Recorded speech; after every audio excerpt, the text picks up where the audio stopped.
The first caller reported that the home was fully engulfed. He was saying, weren't he? It's spreading so fast, we don't think people can survive this. You could see you could hear the sense of urgency in the caller's voice. Because it wasn't their house, it was one of their neighbours.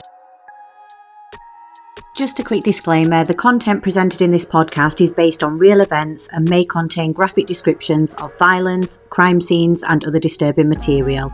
Listener discretion is advised. This episode is sponsored by Think Forensic. Think Forensic are a one-stop shop for all things forensic science and crime solving.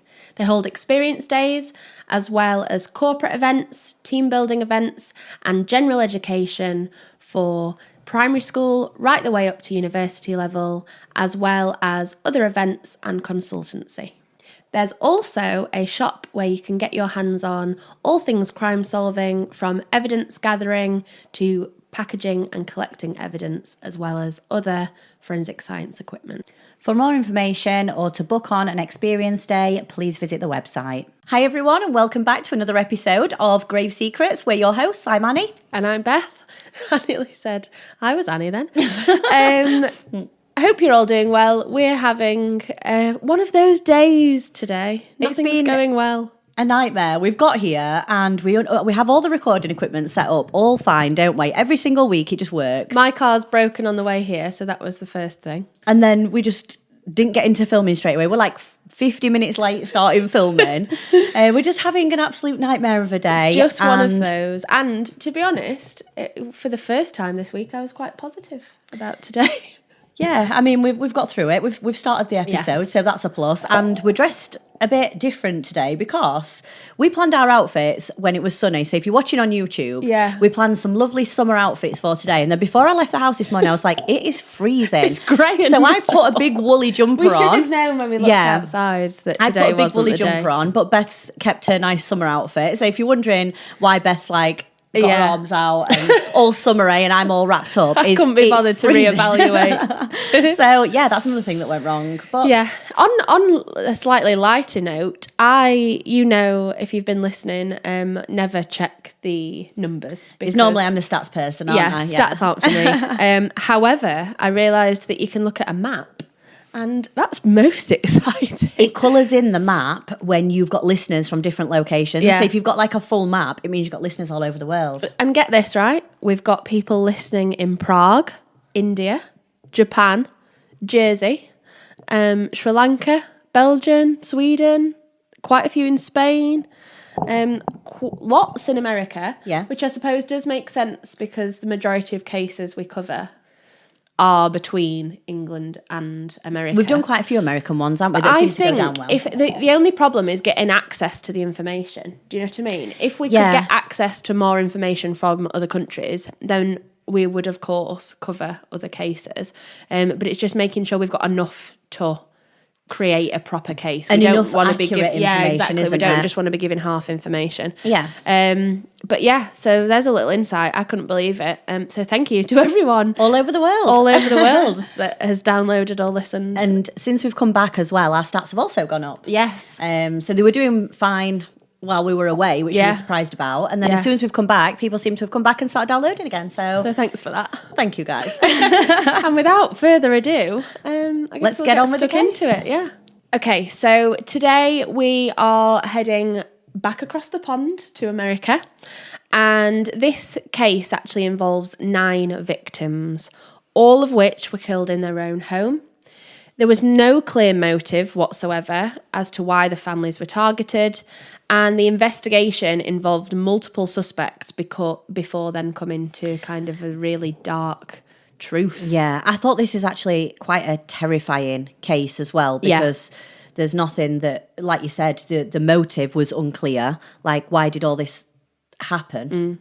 It's just awful. Yeah, so today we're going to be talking about a case that took place in Akron, Ohio, and this was in 2016. Again, not a case that I'd heard of. No. Which is crazy to think that 9 people can be killed and you not have an awareness of those people. So as always, kind of the focus is going to be on the victims. Yep. But we're going to start right when the first 911 call comes in. This is April 17th, just after 3:30 a.m. So obviously, again, if we talk about the location, it looked like nice area. Yeah, that's the first thing I thought. Like, when we do these cases, I always do like to have a look at the area, at the road, get a feel for what the sort of neighbourhood is like. And it did look really nice, didn't it? I thought the houses looked big, but then I guess in comparison to American houses, they were probably smaller properties, but with quite a lot of land. Yeah. So there was like an estate that maybe it looked like there was at least 10 houses. Yeah. But again, either side of those houses, they'd got quite a lot of land in between. Yeah, not like our terraced houses here. No. So nice estate, and again at 3:30 in the morning, not a lot going on at that point. Everyone's obviously still asleep. But a 911 call came in. It was reports of a fire on 719 Fultz Avenue.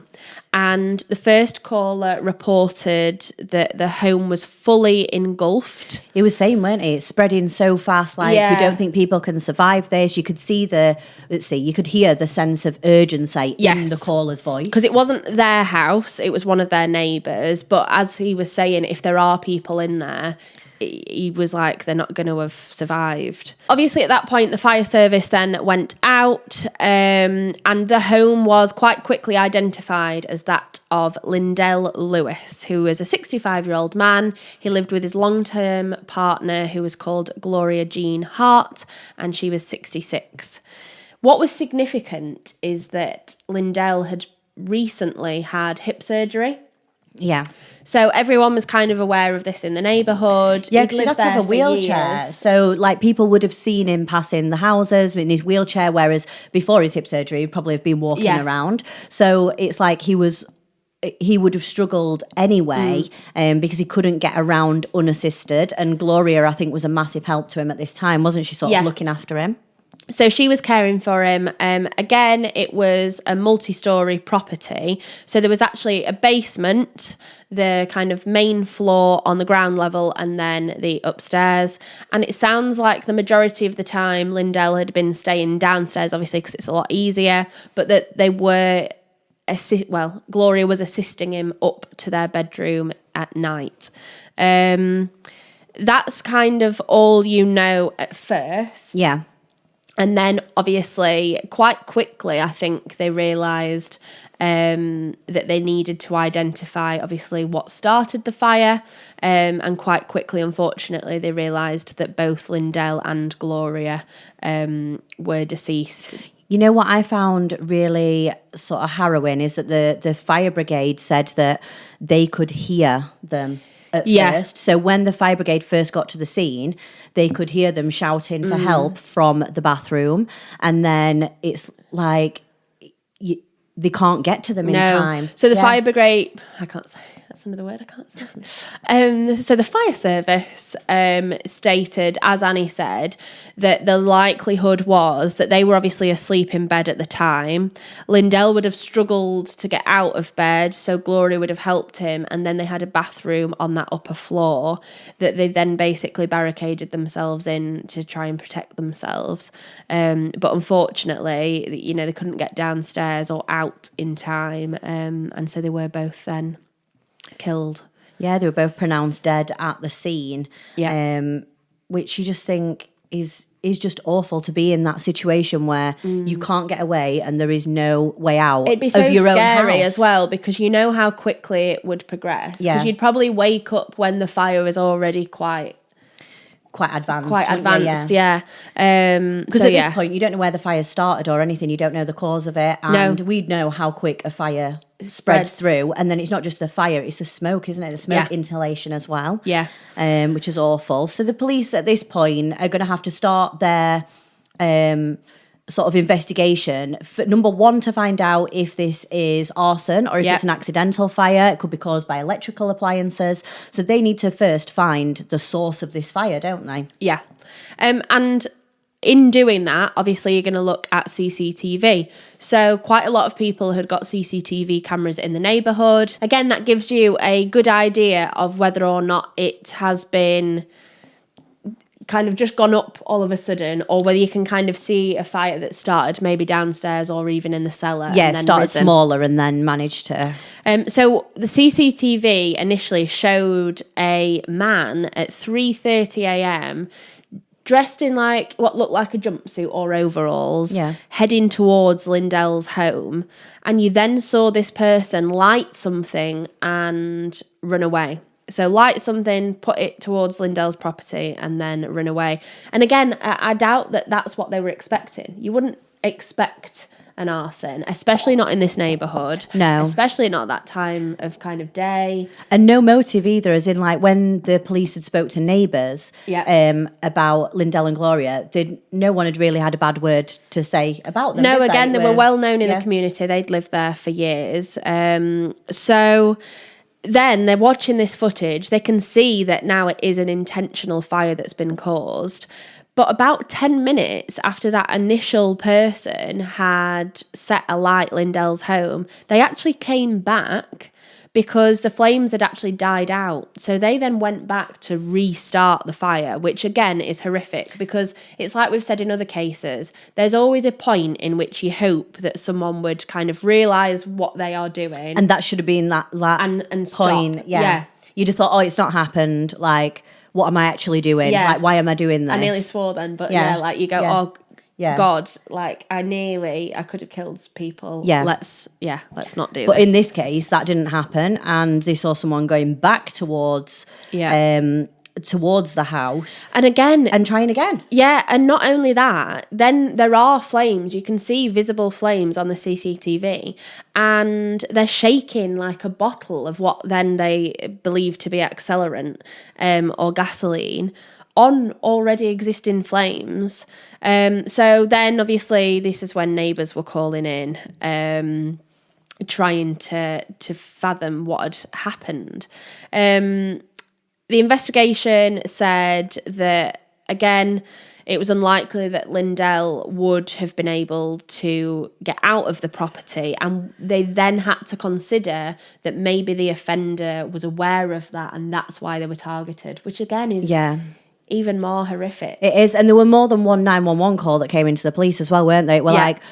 Like the direct neighbour, I think, across made the original call. And the next door neighbour. And then there was a next door neighbour. Yeah. And it was like all these calls are coming in about this property being on fire. But you'd think like this time in the morning. Yeah. You know, I know like obviously you probably would wake up with something like that. But so many of the neighbours were calling in. Yeah. So...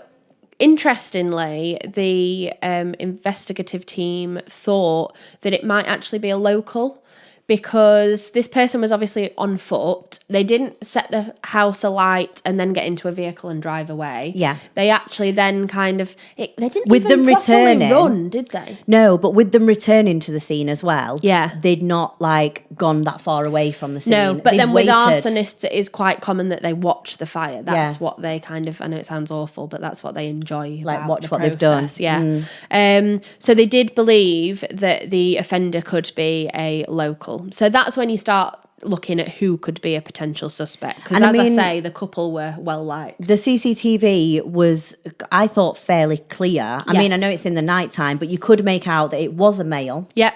You could make out briefly what he was wearing. And then from the CCTV, you can check the direction of travel as well and where the suspect is heading towards. And in this case, he was heading towards not far away. Yeah. Was he? Like it's quite a, like we've said before, a bit of a built up area. And if he's heading into that bit, not away from it, you think that, I think that's why the investigators thought just another area in that same community, really. Yeah. He must be local if he's not left the area. Again, based on kind of stature and size, they thought it was male. And again, didn't really run away at full pelts, did they? No. You know, if you were kind of running for your life or in fear, I would have thought that anyone can kind of pull a quick run out of the bag. I'd like to think even I could run faster than I You would think so, but then you think as well, it depends on the suspect, as in their age, their health. Yeah, and that's what I thought. Like when you saw the footage, it didn't look like either they were in a massive rush or that they might have had like mobility issues, because there was almost,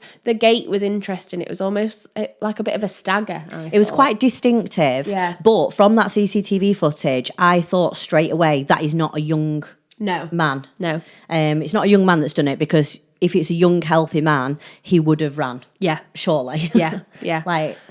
So based on this information, when they start kind of thinking about people who would potentially have reason to commit this kind of crime, quite a lot of the neighbours were then starting to raise the name of Stanley Ford. So Ford was known as an odd character. He was known to quite often talk about God. He'd tell neighbours that he was sent by God as a guardian of that community, and he would actually sleep during the day. This was weird. And then at night he would stay up and again watch what was going on. But again, in that community, it really didn't look like an awful lot was going on. No, and they said as well, like, he would sometimes, or quite often, patrol the area on foot to like protect, or whatever he said he was doing. But he took that quite to the extreme really, didn't I? Yeah. And again, in Ford's case, it wasn't like Lindell, where he'd lived there for years and everyone got on with him. In Ford's case, apparently there was quite a tumultuous relationship with the community, because he was this kind of odd character. And he also complained about quite a few of the neighbours as well. But the stuff that he was complaining about didn't really make sense. It was almost as if he'd made it up. Yeah, so there was no kind of justification or proof for what he was saying. Nothing and at all. There's actually recorded phone calls, and I think it was with one of the investigators, wasn't it? She was quite friendly with him, but I think when it's in those kinds of communities, they're quite close with their local police force. Yeah. And they've likely been called for other things before, if he is... Was this when they were telling him about what had happened? Yeah, so on this call, this woman, who, again, I believe is one of the investigators, was basically like, look, and she's calling him Stanley, like, look, Stanley, everyone's pointing in your direction. You know, what have you got to say? How can we get people off your back? How can you prove to me that you've got nothing to do with it? And it's quite clever from the investigator's point of view. It's almost like they're trying to help. I'm on your side. Yeah. But I think with people like that, and she probably knew what she was going into, and a lot of people have commented and said, you know, he's weird and he's strange. But at this point, the other neighbours had not said that he was particularly dangerous. No. They'd said he was strange, he was a bit annoying, but no one had said he's a dangerous person, be careful. No.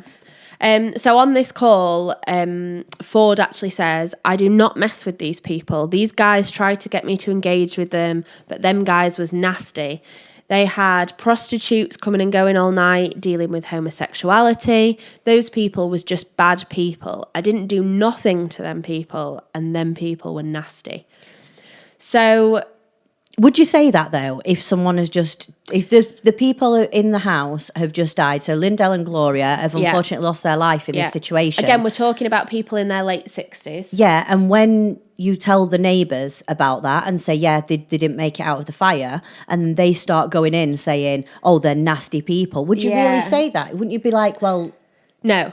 And it goes to show as well that does sound unlikely in terms of, you know, crimes. And they're saying that kind of sex workers have been coming and going. That seems awfully unlikely for this couple that have been together years, lived in this house. Yeah. You never know, like, he might have seen people come in and out of the house, general people, you know. It family, could be friends, nieces, nephews, like people like that. Yeah. And then made that narrative in his head, thinking that must be what's happening. He also went on to say that they'd stolen things, and that basically people either needed to take him at his word about not being guilty, or he had nothing else to say. He refused to take a polygraph to clear his name.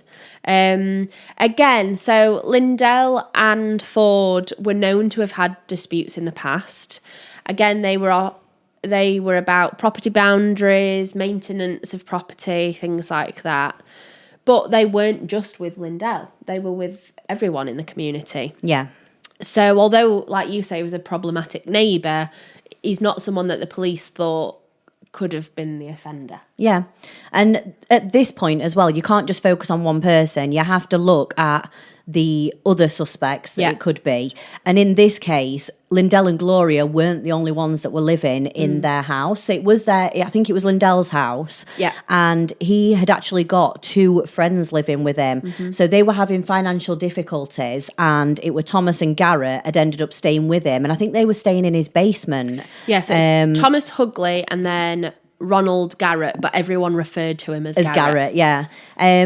Which was nice of Lindell to let them stay, because I then found out that later on that Garrett had been living there for years. Yeah. So even though he'd fell on hard times financially all those years ago, then Lindell had still let him stay in the property. Yeah. But because of this, sort of Thomas was in the basement at the time, but did manage to escape the fire. And Garrett wasn't home. Again, I thought it was quite interesting at this point, because generally speaking, when it's something like that, the people that get out unscathed are usually the ones that get interrogated. Yeah. Because you think, well, hang on a minute, How did you get out scot-free? You've not gone up to help Gloria get Lindell down. So what's gone on there? But then if you think about this, when we saw the CCTV, the fire was getting started at the front of the house, around the front door. Whereas if the flames have sort of gone upwards and engulfed the house, the basement, I mean, you might have had chance to probably had a separate entryway as well, potentially. Or maybe up and out of the back door, instead of coming through the front door. If you'd have detected it quick enough, then there is a plausible reason why Thomas would have managed to escape. Yeah. So I think with these other 2 sort of did become suspects in this. Well, you've got to rule them out, haven't you? So Ronald Garrett at that point wasn't seen before the fire, or kind of not imminently beforehand, and then no one had heard from him since the fire. So they were basically trying to track him down again so that they could rule him out. And actually on the 22nd of April, so this was like 4 days later. 4 days later, they managed to track Garrett down and bring him in for interview. But then I thought with his alibi, because he did have an alibi, and he said he was away working for his aunt, and he didn't hear about the fire until afterwards, but that explained why he'd not been there before the fire, and why he'd not been there after the fire, and because he was staying with his aunt. Yeah, and he said that it was Thomas that had rung him and to tell him about it, and he was spending time with his, I think it was nieces or nephews, so he said, like, he openly said, I've been spending time with them. I think in this case, in the interviews, because I watched the interview footage, and you just don't know what to think with the way he comes across, because one minute he's quite level-headed, but then some of the stuff he can't remember, but he does say, look, I was drinking at that time. Like, we'd gone over there, we'd been out drinking, me and my niece had come in. I thought they were quite harsh in their approach with him, to be honest. They were, because he was also quite upset about Lindell, wasn't I? Interesting little thing that I noticed. He kept rubbing his ear. I don't know if you noticed. And if you've done any psychology, then that's a sign of... Sometimes it's a tell in poker. Okay. When people rub their ear. But for other people, it's when they are upset or overly emotional. They'll kind of touch their ear for comfort. Yeah. And he was doing that quite a lot. And I thought that was interesting because, again, you could go one of 2 ways about that. You could either say it's either if he's been lying and he's trying to self-soothe, or that he was genuinely upset. And to be fair, when they were talking about the fact that Lindell died, there is a period in which he gets really visibly, and you can hear how upset he is when he's talking about the fact that it was his best friend that died. Yeah, and I think it was at that point the police sort of did ease off a little bit and started asking him a different line of questioning but then, about like who, because it seemed like they were accusing him of knowing who had done it almost. But then they were almost like, well, who did he have a disagreement with? Yeah. What are you not telling us? What names are you holding back? You've paused there. What were you going to tell us? Yeah. They basically kept insinuating that he had either knowledge of who would have done it or might have an awareness of someone. But again, you don't know whether that's just them like desperate for a lead.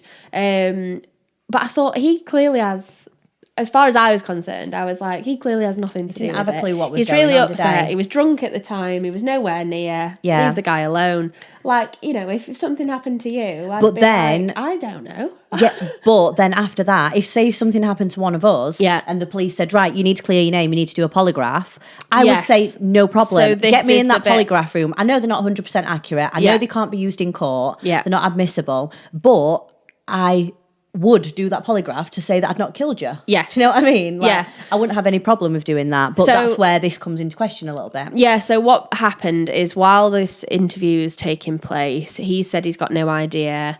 They really try and like softly then encourage him to take this polygraph, which he said, yeah, great, I'll schedule that in and get it sorted. And then he even says, like, if I can help you, I will, I swear to God. Yeah. But then they bring up the fact that he'd lived there for 2 years. They thought he would have known who the suspects were. And interestingly, they then get the man in to do the polygraph straight there and then. It's almost like he was waiting outside the room, because as soon as Garrett agreed to do the polygraph, they went, right, we're going to bring him in. Yeah, but again, these polygraphs aren't admissible in court. And they're not, there is factors that can affect it, like stress and anxiety. So he's under a lot of stress, isn't he? So I know you've said that you'd like do it because you'd want to be like, yeah, I'm here to help. But I think I would, it's really difficult because I would be cautious about it. But imagine doing if I did it then and then failed and I'd not done it. That's what I mean, yeah. Because I get very anxious. And my heart rate, I can tell, affects a lot of other things, like the way that I communicate and stuff like that, brain fog, all of that. So yeah, it probably would affect. I probably would look a bit dodgy because I'd be like, oh, I'll come back and do it, but I don't want to do it now. Yeah, but that's just practical. I think that's because I think the reason I said I'd do it straight away is because I don't have. Yeah, I don't really get anxiety. Or anything like that. So for me, I feel like it. And I think the more that you're thinking about it, the worse it gets. Yeah, the worse it would be. But then even me who doesn't struggle with anything like anxiety, when it gets to the point, I would be like, oh God, now this is real girl coded, but it's a bit like I once had to do a pregnancy test at the hospital. Yeah. And at that point, I'd not even had sex, but I was still anxious about the test coming back positive. Yeah, when just in case. And I thought, that's crazy. But then what if it's a false positive? And then what if everyone thinks I'm pregnant? And then I went down this rabbit hole. Sex, yeah. So, yeah, it would be really tricky. I'm glad that that's not a thing here because I think I'd probably fail either way. Yeah, so in the end, Garrett didn't end up doing the polygraph test. No. And at this point, the police have not got any more suspects. So it's sort of, I think they quickly ruled Thomas out of it because he's not brought in for questioning, is he? So it is now between sort of Garrett and Stanley. Yeah. But there's no more fires for the rest of 2016. No. And the police have not managed to arrest anyone in this time. They didn't believe they'd got enough to go on with Stanley Ford, I don't think. And I do think they did realise that Garrett didn't kind of have anything to do with it. But then it does go really quiet. So as Annie said, there's then nothing until a second fire on January the 23rd, 2017. Yeah. So again, this was a few blocks away from Lindell's home, 723 Russell Avenue. This time it was a vehicle that was set alight. No one was injured, and it sounds like it was kind of a routine call out. However, it's obviously in that same community, a few blocks away. And it's a fire. A fire. Yeah. But again, with arsonists, it tends to be like other types of crime where people escalate. And would you really go from killing 2 people to then just a car alight? Yeah, you don't know. You don't know, do you? So that was the next fire that was in the neighbourhood. And like we said, that's 2017, so that's the year after. Yeah. So that was in January. And then May the 15th, 2017, at 3 a.m., another house was set on fire. So the fire brigade, again, got there. There was the 911 calls. Yeah. But in this one, unfortunately, there were casualties, including children. And this fire had killed an entire family. Yeah, it's horrific. So it was a blended family. This was 693 Fultz Avenue. So again, we're back to Fultz Avenue now. And as Annie's just said, the whole family were killed. So Dennis Huggins was 35 years old. Angela Boggs was 38 years old. Jared Boggs was 14 years old. Deja Huggins was 6 years old. Kyle Huggins was 5 years old. Olivia Huggins was 3 years old, and Cameron Huggins was just 1 year old. So that's ranging between 1 and 14 years old for the children. Yeah. And if you think about the mother and father, so Angela and Dennis, 35 and 38 years old, that is my age. Yeah. Like, and as I say, they'd both got children between them, hadn't they? Yeah. And they were living together. So they're probably only just really starting their life as a blended family. And again, they were all pronounced deceased, despite the fire service getting there in under 5 minutes. So the first call actually came in at 2:47, and then it was 3 a.m. When all 5 of them, unfortunately, were pronounced deceased. And again, that just shows you how quickly, even though you've got people again ringing 911. Yeah, how quickly it spread. spreads. It's just so... I think a fire is probably one of the most deadliest situations to be in. And like I said, it's not just the flames, it's the smoke as well. So 7 people died in this fire. And the police, again, now would start their investigation and try and determine again where the fire started. Interestingly, in this case, the fire investigator Brian Peterman quite quickly on the news and stuff, because I was watching quite a few like snippets of live coverage, stated that he believed that the fire had been started in trash cans at the front of the house, and then it had spread through the porch and obviously up. And again, forensic analysis then went on to state that this was definitely an intentional fire, and that they'd identified gasoline in the bins. Because there was quite a lot to begin with of questions surrounding whether or not smoke alarms and stuff were working at the property.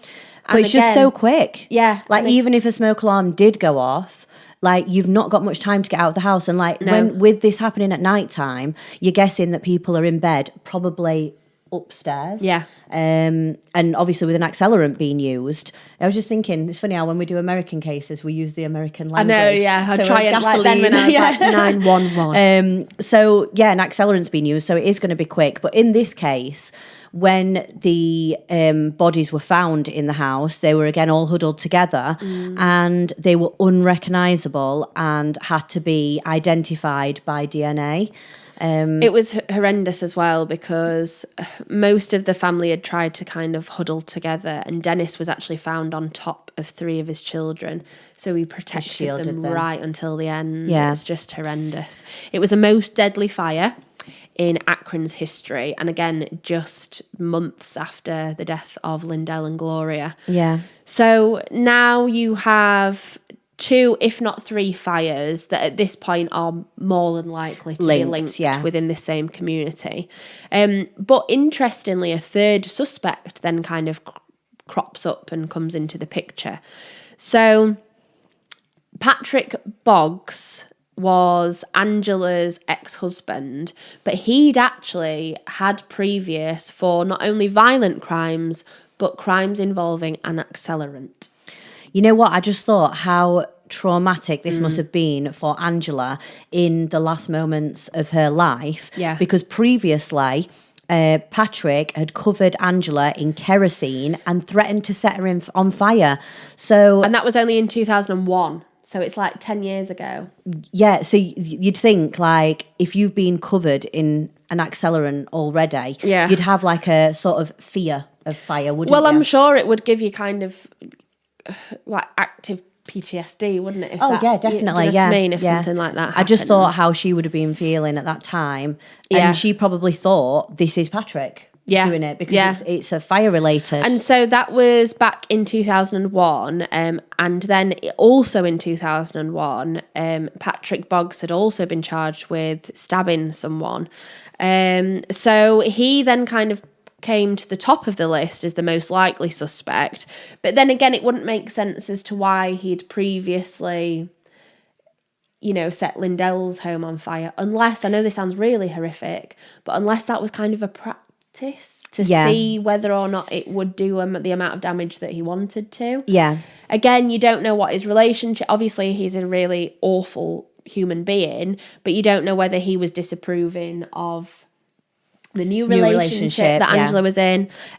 So he was obviously a suspect that needed to be investigated, but ultimately he was quite quickly cleared, and that's because phone records and video footage proved that he'd not left his apartment. From what I could gather, he didn't live in the area.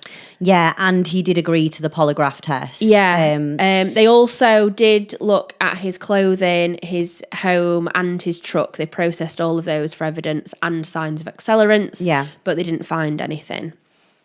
Yeah, so now you're sort of back to, because it's still in the local area, the main suspect in the first case of Lindell and Gloria was Stanley Ford. So this is the point where, you know, they thought, right, let's look into Stanley again and see if we can find any new evidence which could come to light. Again, what's kind of awful is every time the police think they're going in the right direction, something throws them off course. Yeah. So you're now back to thinking that Ford's your prime suspect. But later down the line, what actually happened was that Boggs had been sent to prison again for an unrelated crime. But while he was in there, he then confessed to setting this fire to his cellmate. But that was, again, ruled out and discredited. I feel like they just do that, though, in prison, just to make themselves look good to each other, don't they? Which is obviously not good, and not a good thing, but in prison. Yeah. But it's just unbelievable that then police have to spend time, money, resource on, again, proving that the kind of evidence that they'd had to rule him out in the first place was still legitimate. Yeah. So this time they get a search warrant for Stanley's home. And when they're carrying out this search warrant, they do find a worn out pair of shoes that have got accelerant on them. Yeah, I did think this was all a bit odd because you've now over a year's gone by, and then they've all of a sudden said, well, Ford didn't have a clear alibi for either of them. I thought, why didn't you execute a search warrant in the first case rather than wait until the second case? Because it doesn't sound like he'd got a clear alibi then either. No, but we don't know. As Annie said, they did then finally have a breakthrough, really. So they found these worn tennis shoes that matched gasoline, which again they believed they'd seen on CCTV. And you know what I found weird about this one is that when they brought Stanley in for questioning this time, he was saying things about like the kids being bad and the family were dealing drugs and property damage and accusing him of like illegal activities. So it was almost like the same again as in Gloria and Lindell's fire, where he's slating the people that have just lost their life. He's still not saying that he did it. Yeah. And he's not saying like, oh, I'm glad this happened. But at the same time, like you said, when people have just died, you wouldn't be saying that they were bad people. Yeah. You'd just be keeping quiet, wouldn't you? Or you'd say, you know, it was a shame, but maybe it was someone that they were kind of, I don't know, liaising with or whatever. But in this situation, there's no proof of the family ever being involved in any drug dealing or illegal activities. Again, at one point, he was saying that they were kicking car rear view mirrors. And I thought, but then how would you have really seen that? Yeah. He said, again, this is while he was still in the back of the police car, to one of the officers.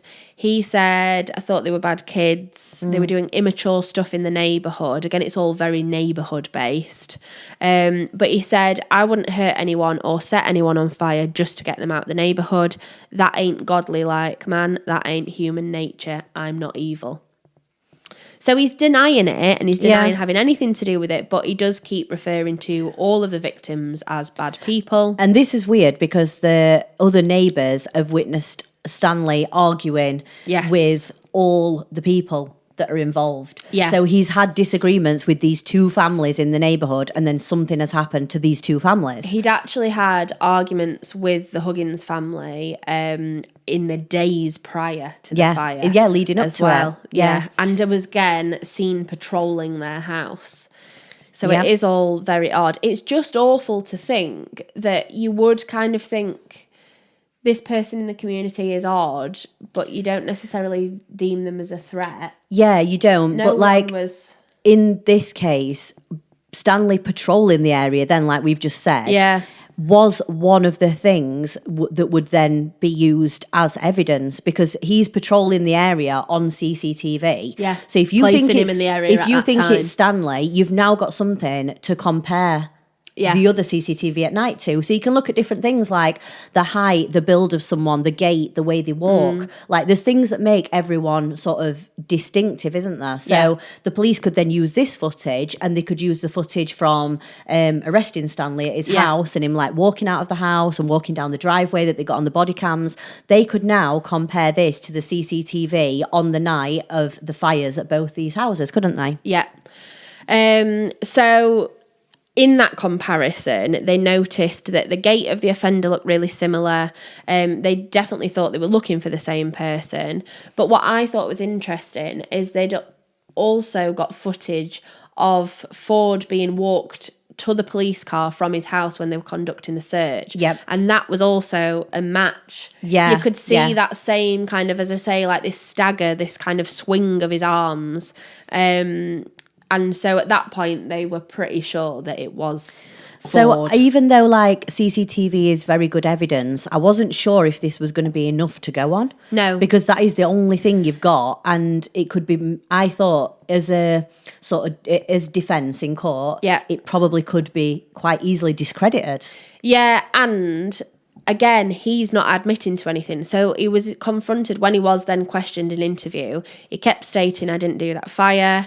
When confronted with the CCTV footage, again, point blank denies it. Yeah. I ain't running away from no fire. He says he has too much to lose. He wouldn't have committed the crime. He even says, if I did it, I'd admit to it, but I didn't do it. Yeah. What I thought was interesting, did you see anything about how he'd actually called News 5 after his arrest? No. So he'd actually called News 5, which again I think is an odd thing to do, but basically said, I'm innocent and I need help. So he was going to like what's the word? Press outlets. Trying to get people in, maybe the community and people on his side. Yeah. Yeah, that's really random. And in the interviews with Stanley, he did actually say, well, I was asleep. Like at that time in the morning, I was asleep. But the CCTV did discredit that eventually, didn't it? So that was enough to then charge him, and the trial began in 2021, which if you think is quite a long, well, it's a very long time for the families to wait. Since the first fire in 2017. Well, it was 16, wasn't it, the first? So 2017. So like you're looking at 4 years from start to finish. Yeah. So yeah, that would have been horrible for the families waiting. Yeah. However, that's due to the fact that initially the trial began in March 2020, but there was a mistrial declared. So it was Summit County Judge Christine Kroc who declared a mistrial following the request of Ford's attorneys, who basically cited concerns about Ford's ability to get a fair trial because of the pandemic. Yeah. So I don't really know what that means, but I don't know whether it was like less people could have been involved in the process because of COVID. pandemic. Yeah. But maybe. then it was the year later in September that it went to trial properly. So a jury actually found Stanley guilty of 26 out of the 29 charges, and that included 9 counts of aggravated murder. I saw the 2 that he didn't get charged. I know there was 3, but I could only find 2. Yeah. I don't know whether there was 2 of the same one. Yeah. If that makes sense. Yeah. But one was he was found not guilty of serious physical harm of a pet. Now, one of the dogs was found deceased in the Huggins home, but he was found not guilty of that one, and then he was found not guilty of aggravated menacing. Right, okay, so the less serious offences were the ones he wasn't found guilty of. Yeah. But in just a 13-day trial, the jury reached those verdicts after just 15 hours and 23 minutes. Yeah, which for something so serious is... And for that amount of charges, because you're going to have to all agree on each one.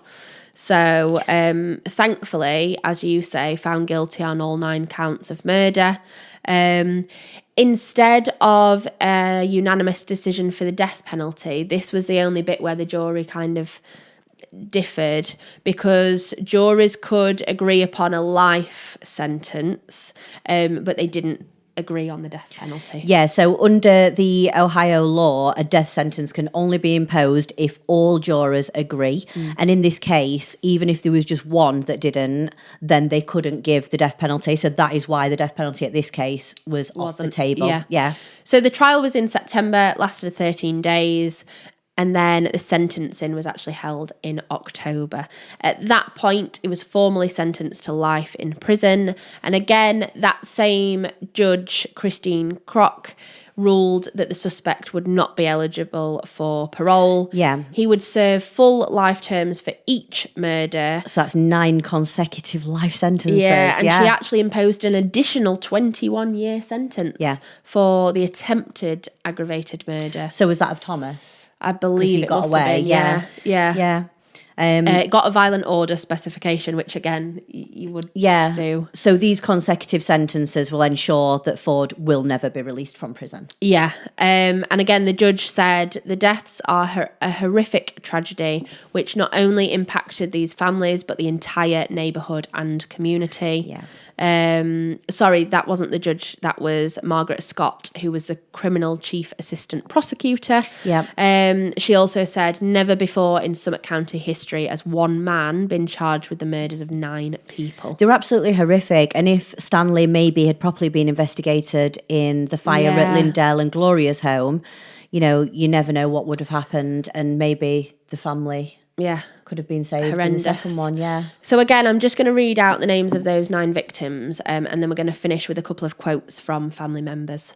So Lindell Lewis was 65 at the time of his death. Gloria Jean Hart was just 66. Dennis Huggins was 35 years old. Angela Boggs was 38 years old. Jared Boggs was 14. Deja Huggins was 6 years old. Kyle Huggins was 5 years old. Olivia Huggins was 3 years old, and Cameron Huggins was just 1 year old. Again, what is even more horrific about this is that there was actually another sibling. So Angela's eldest daughter, named Brittany, was 18 at the time, and she'd moved out just 3 months prior to this fire. That must have been awful for her to just lose all her family's just wiped out. She said, it is such a lot of shock, and I will never get to see my mum, my brothers and my sisters or my stepdad again. Yeah, because you've got to think, in this case, Patrick Boggs was not a nice person, so she might not have even had a relationship with her dad. No, but she clearly loved her stepdad. Yeah. And to think all your brothers and sisters are just lost, again, in such a short space of time, horrible. It's horrific. And you would never expect anything like that to happen. Dennis's son also said that his dad was his favourite person on the planet and his best friend. And Dennis was actually the youngest brother of 2. And one of his brothers, Tony, actually saw the fire on the news before he found out. No. But he said that his brother used to look after everyone around him. So yeah, just such a huge loss. And ultimately, for no apparent reason. No, it's such a sad case, isn't it? Ford wasn't given kind of an insanity plea or anything like that. So there is absolutely no reason that these victims were killed, because they weren't doing any damage to the community. No. Ford was completely wrong in his assumptions and ultimately just decided he'd got a vendetta against certain people in the community and killed 9 victims for nothing. Yeah. Yeah, an absolutely horrific one where unfortunately 9 people lost their lives. So that is our case for today. As always, if you've got anything else that you do want us to cover, let us know in the comments, or you can direct message us. Yeah, and if you can think of any cases where you think we would have enough information to be able to find kind of on the public domain, even if it's different countries, for a case that's not in America or the UK, we'd be more than happy to try and cover it. Yeah. Just let us know. So thanks for that. Today. Yeah. Take care. Bye.